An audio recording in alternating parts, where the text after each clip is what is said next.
নমস্কার। ইলিশ মাছ বেগুন দিয়ে করব। বেগুন নিয়েছি, লম্বা লম্বা করে কেটে নিয়েছি, আর অল্প সর্ষে বাটা দেব। সর্ষেটা আমি ভিজিয়ে রেখেছিলাম।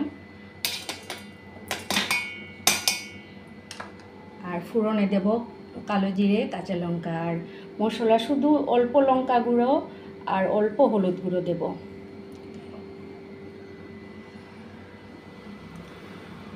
একটু জল দিয়ে দিয়ে নেব। অল্প নুন দেব যেন সর্ষেটা তেতো না হয়।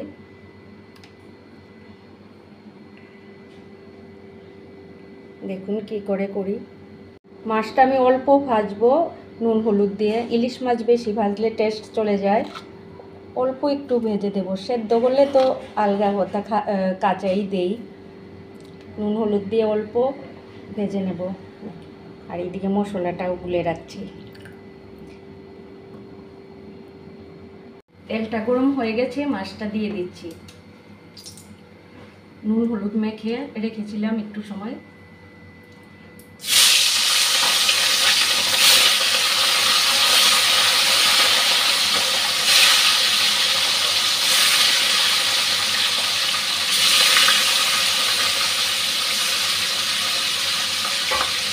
আপনাদের সাপোর্টেই আমি এত দূর এসেছি।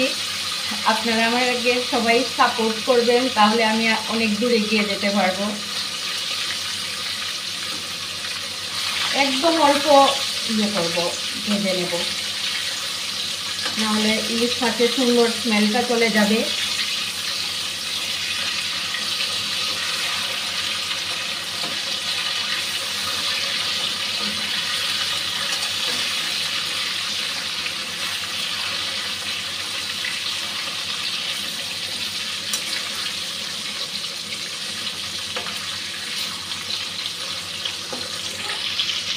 শুধুমাত্র উলট পালট করে নিয়েছি, ভাজি নেই কড়া করে, এখন তুলে নিচ্ছি।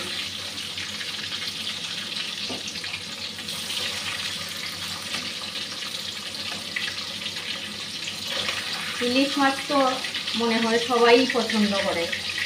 আমার ছেলে আগে খেত না, এখন দেখি ওর একটু ভালো লাগছে। তাই আমাদের ঘরে আগে ইলিশ আনাই হতো না, ছেলে খায় না সেজন্য। এখন ও বলে না, ভালো লাগে এখন ওর খেতে।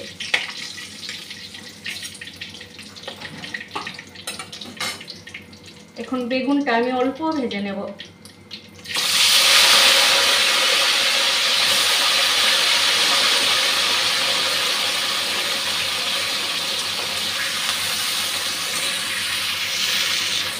বেগুনটা অল্প ভেজে নিয়েছি, তুলে নিচ্ছি।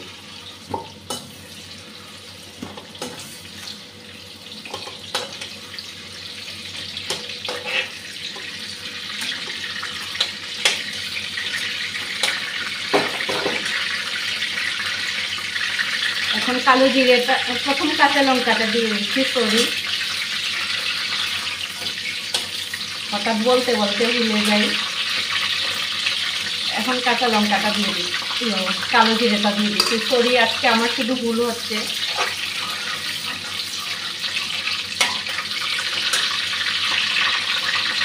এখন লঙ্কা গুঁড়ো আর হলুদ গুঁড়োটা দিয়ে দিচ্ছি। লঙ্কা গুঁড়ো হলুদ গুঁড়োটা ভাজা হয়ে গেছে। এখন সর্ষে বাটাটা দিয়ে দিচ্ছি।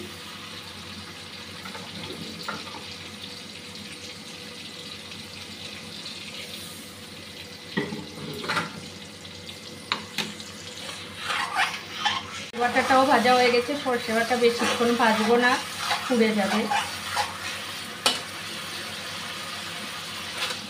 এখন ভাজা বেগুনগুলা দিয়ে দিলাম।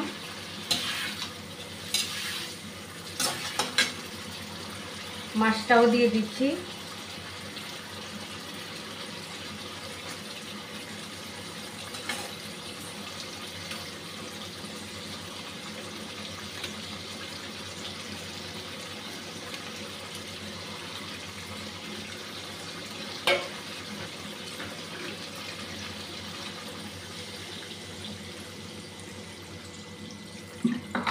ঝোল ঝোল করবো, নুনটাও দিয়ে দিলাম।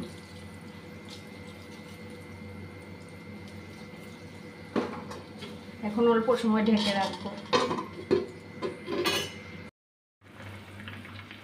নামিয়ে নিয়েছি বেগুন দিয়ে ইলিশ মাছের ঝোলটা।